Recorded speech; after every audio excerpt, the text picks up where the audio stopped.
მოგესალმებით ბატონო ვადო. COVID-19-ის ახალი შტამი ციკადამ შემოგვიდია თუ რა ხდება აგვიხსენეთ რა ვითარება ამ ეტაპზე და რა არის ეს ციკადას ახალი შტამი.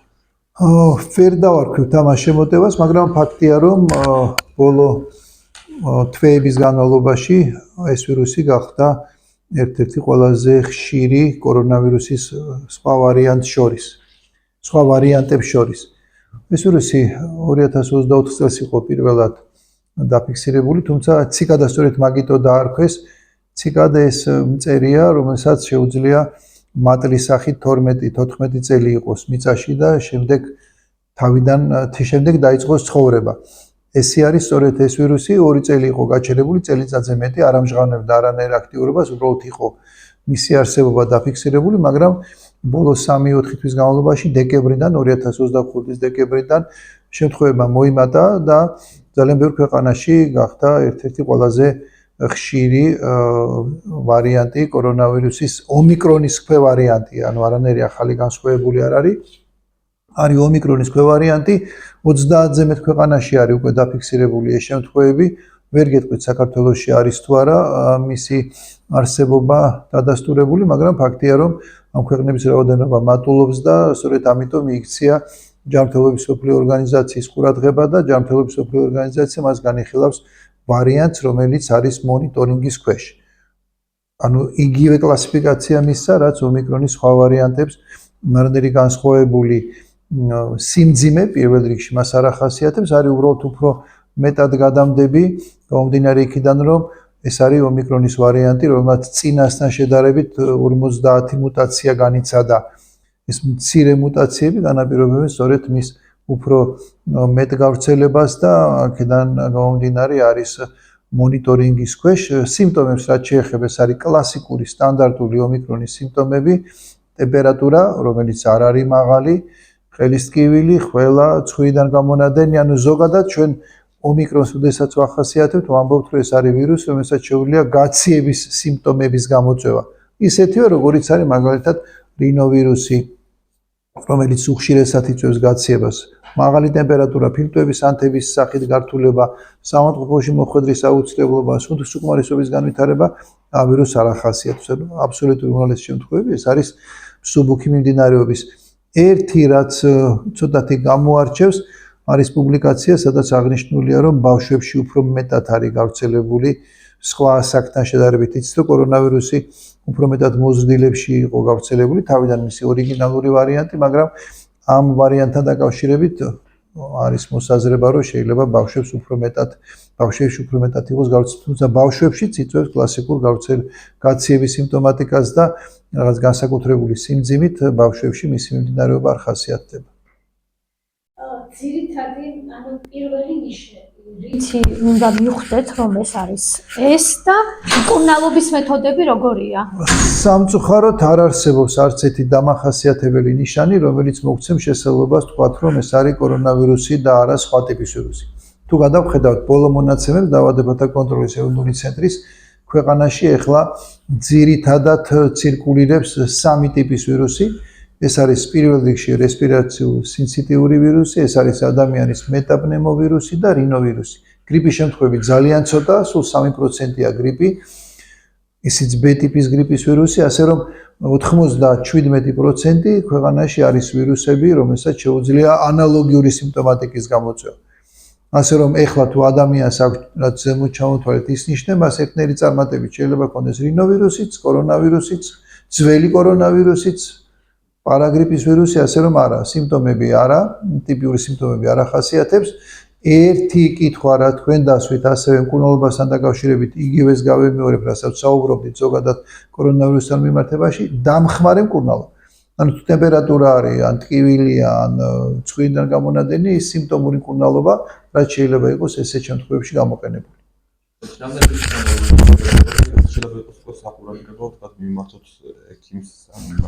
როგორც წესი, აქ ექიმთან მიმართვის აუცილებლობა არ არის, თუ თქვენ არ მიეკუთვნებით რისკის ჯგუფს. გრძელდება 7 დღე, საშუალო ხანგრძლივობაა ესეთ შემთხვევაში ამ ტიპის ვირუსების და ექიმთან მიმართვენებასთან დაკავშირებით ჩვენ ყოველთვის ხაზს უსვამთ მოსახლეობის გარკვეული ჯგუფების ამ მხრივ უფრო მეტ სიფრთხილეს. ეს ჯგუფები არის 2 წლამდე ასაკის ბავშვები, ეს ჯგუფები არის 60 წელს გადაცილებული მოსახლეობა და ქრონიკული დაავადების მქონე პირები. განსაკუთრებით ის პირები, რომლებთაც აქვთ სასუნთქის სისტემის ქრონიკული დაავადება. ეს არის ბრონქული ასთმა და ფილტვის ქრონიკული ობსტრუქციული დაავადება. მოსახლეობის აი ამ ფენებში შესაძლებელია გაციების გამომწვევი ნებისმიერი ვირუსი გართულების საფუძველი იყოს, ამიტომ აი ეს ფენები უნდა იყვნენ უფრო მეტად ფრთხილად. ბატონო ივანე, დავაზუსტებ, საქართველოში არ ცირკულირებს დღესდღეობით COVID-19-ის ახალი შტამი ციკა და რაც შეეხება სხვა ვირუსებს, აი თქვენ ახსენეთ B ტიპის გრიპი, ასევე რესპირაციული ვირუსები, რინოვირუსი, როგორი არის აი ამ ვირუსების გავრცელების მაჩვენებელი, რამდენად მაღალი არის? ეგ მაჩვენებელი ახლა დავასახელე ზუსტად. გრიპი არის სულ 3%, B გრიპი, დანარჩენი ყველაზე ხშირი, ეს არის 3 ტიპის ვირუსი, რესპირაციული, სინციტიური, მეორე ადამიანის მეტაპნევმო და მესამე რინოვირუსი. აი ამ ვირუსების ხვედრიცილი ჯამში სადღაც 60-70%-ია ბოლო კვირების განმავლობაში.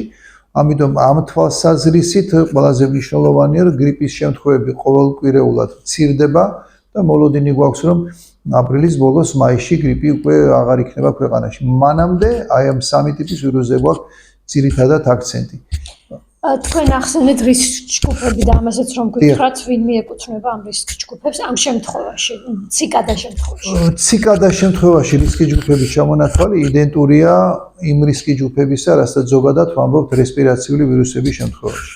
ეს არის ის ადამიანები, რომლებთაც ან იმუნური სისტემის არასაკმარისი განვითარების გამო, ან თანარსებული ქრონიკული დაავადების გამო შეუძლიათ უპასუხონ ესეთი ტიპის ვირუსაც საკმაოდ სერიოზული გართულებები. ეს არის ბავშვები, მცირე ასაკის ბავშვები და როცა მცირე ასაკს ვლაპარაკობთ, სკოლამდელი ასაკის ბავშვები გულისხმობენ, განსაკუთრებით 2 წლამდე ასაკის ბავშვები. ეს არის 60 წელს გადაცილებული მოსახლეობა. ეს არის ქრონიკული დაავადების მქონე პირები, განსაკუთრებით პირები, რომელთაც აქვთ რესპირაციული სისტემის ქრონიკული დაავადება. ეს არის ასთმა, ეს არის ქრონიკული ბრონქიტი, ეს არის ფილტვის ქრონიკული ობსტრუქციული დაავადება. ასევე რისკი ჯგუფებს მიეკუთვნებიან ორსულები, რომლებიც ასევე ფრთხილად უნდა იყვნენ ნებისმიერი სახის ვირუსული ინფექციის შემთხვევაში. ამიტომ თუ ესეთ პაციენტებთან, აი ეს კითხვა რომელიც თქვენ დასვით, რამდენი ხანი გრძელდება, ეს დაავადება გახანგრძლივდა, ეს სიმპტომები გახანგრძლივდა, მაშინ ალბათ მათთვის ექიმის მეთვალყურეობა იქნება მნიშვნელოვანი. როგორც წესი, პირველი 3-4 დღის განმავლობაში არის ეს სიმპტომები უფრო მეტად გამოვლენილი და თანდათან შემდეგ ერთი კვირის ფარგლებში მცირდება და როგორც წესი მე-6, მე-7 დღეს, თუმცა არის გამონაკლისი, რომ შეიძლება თქვა ყველა გაგრძელდეს 2 კვირის განმავლობაში. ამიტომ რისკი ჯგუფები ფრთხილად უნდა იყვნენ იმ თვალსაზრისით, რომ უნდა აკონტროლონ ტემპერატურა, უნდა აკონტროლონ სუნთქვის სიხშირე ბავშვებში, განსაკუთრებით ეს ეხება 2 წლამდე ასაკის ბავშვებს, აუცილებლად უნდა იყოს გათვალისწინებული ისე ბავშვებს ვიმეორებ გახშირებული სუნთქვა, სუნთქვაში დამხმარე კუნთების მონაწილეობა, საკვებზე ვარის თქმა, ძილიანობა, ეს უნივერსალური ნიშნებია, რომელიც გვავალდებულებს ესეთი ბავშვი სტაციონარში იყოს სტაციონარში ხას უსვამ და არა სამედიცინო დაწესებულებაში ზოგადად სტაციონარში უნდა იმართოს და იქ უნდა შეაფასოს ექიმმა მისი მდგომარეობა. რინოვირუსზე და აი რესპირაციულ ვირუსებზე მინდა კითხოთ, ეს სახელმწიფო პირობებში შეიძლება იმართოს, როგორც ცნობილია. რაც შეეხება გრიპს, რამდენად არის გართულების შემთხვევები პნევმონიას გულისხმობა, აი თქვენი კლინიკის მაგალითზე რომ მიცხრათ. აქ ალბათ თუ თქვენ პედიატრიულ კლინიკებს გულისხმობთ, ის ვირუსები, რომელიც ჩვენ ჩამოთვალეთ, ძირითადად ხასიათდება იმ გართულებით, რომელსაც ჩვენ ბრონქიოლიც ვეძახით და აღინიშნება 2 წლამდე ასაკის ბავშვებში. რესპირაციული სინციტიური ვირუსი, რომელიც ახლა ყველაზე ხშირია ქვეყანაში, სწორედ ბრონქიოლიტის სიჭარბით გამოირჩევა. ბრონქიოლიტის დროს ამ ბავშვებს სჭირდება ჰოსპიტალიზაცია, თუ ეს არის ბრონქიოლიტი, რომელიც მიმდინარეობს შეტევითი ხასიათის, სპაზმური ხასიათის ხველით, შეტევით ხოლას თან ახლავს მსტვინავი ხასიათის სუნთქვა და დედა ხედავს, რომ ბავშვის სუნთქვის სიხშირე გაცილებით უფრო მეტია, ვიდრე იყო ავად გახდომამდე. გახშირებული სუნთქვა, სუნთქვაში დამხმარე მუსკულატურის მონაწილეობა, ცხვირტუჩის არეში მოლურჯო შეფერილობა, ცხვირის ნესტოების ბერვა, მსტვინავი ხასიათის ხიხინი, ყველა ეს ნიშანი მიუთითებს იმ ბრონქიოლიტის არსებობას, რომელსაც სჭირდება საავადმყოფოში მოთავსება. ამიტომ თუ ჩვენ ახლა გრიპს შევადარებთ, გრიპის დროს თქვენ სწორად აღნიშნეთ, ძირითადი გართულება არის ფილტვის ანთები. ახლა ჩვენთან კლინიკაში ფილტვის ანთების შემთხვევები უფრო ნაკლებია ვიდრე ბრონქიოლიტის შემთხვევები. რაც ესეც უნდა იყოს, ვინაიდან თუ შევადარეთ პროცენტულ განაწილებას, გრიპი ახლა შედარებით იშვიათია, ამიტომ ამ წუთას შეიძლება იწვეს 5-6 ბავშვი ფილტვების ანთებით და 15-16 ბავშვი ბრონქიოლიტით. ეს არის განსხვავება გართულებულ შემთხვევებში. საბედნიეროდ ამ ვირუსებს, რომელიც ჩამოთვალე, გართულება ნაკლებად ახასიათებს და ძირითადად მათი აბსოლუტური უმრავლესობა შეიძლება იმართოს ბინაზე მშობლის მიერ ან უბნის ექიმის მეთვალყურეობის ქვეშ. პრევენციულ ღონისძიებებსაც კითხავთ, აი მაგალითად იგივე კონტაქტის შემცირება, თუ რა საშუალება შეიძლება მიმართოთ და რამდენად მოქმედებს თუ არა საერთოდ სეზონურ ვირუსებზე ვაქცინაცია, ისო ბოლოდან დავიწყებ. ვაქცინაცია საქართველოში იცით კორონავირუსის საწინააღმდეგოდ უკვე წლები არ ტარდება, თუმცა არის ქვეყნები, სადაც ვაქცინაცია ისე გრძელდება რისკი ჯგუფებში და დიახ, ვადასტურებ, რომ ამ ვირუსის საწინააღმდეგოდ სტანდარტული კორონავირუსის ვაქცინა მოქმედებს. ვიმეორებ იმ ქვეყნებში, სადაც რისკი ჯგუფებისთვის ეს ვაქცინაცია დღემდე გრძელდება. რაც შეეხება პრევენციის ღონისძიებებს, აქ ალბათ უნდა გავითვალისწინოთ ოჯახი. თუ ოჯახი არის მრავალშვილიანი და ამ ოჯახში არის ისევ რისკი ჯგუფებს დავეყნობი 5 წლამდე ასაკის ბავშვი ან 60 წელს გადაცილებული რომელიმე ოჯახის წევრი და ვთქვათ მამას აქვს ყველა ცემინება ცხვირიდან გამონადენი ყელის ტკივილი, ეს ორივე 5 წლამდე ასაკის ბავშვი და 60 წელს გადაცილებული ოჯახის წევრი უნდა იყოს მაქსიმალურად პირველ რიგში იზოლირებული, თუ ჩვენ ამას მოვახერხებთ. პირდაპირი კონტაქტი ესეთ შემთხვევაში არის მაღალი რისკის შემცველი. იზოლაციაში გულისხმობთ, რა თქმა უნდა, პირველ რიგში ცალკე ოთახის გამოყოფას, თუ ეს შესაძლებელია და ბავშვებისთვის როგორც წესი, ეს ყოველთვის შესაძლებელია, მინიმუმ 3-4 დღის განმავლობაში.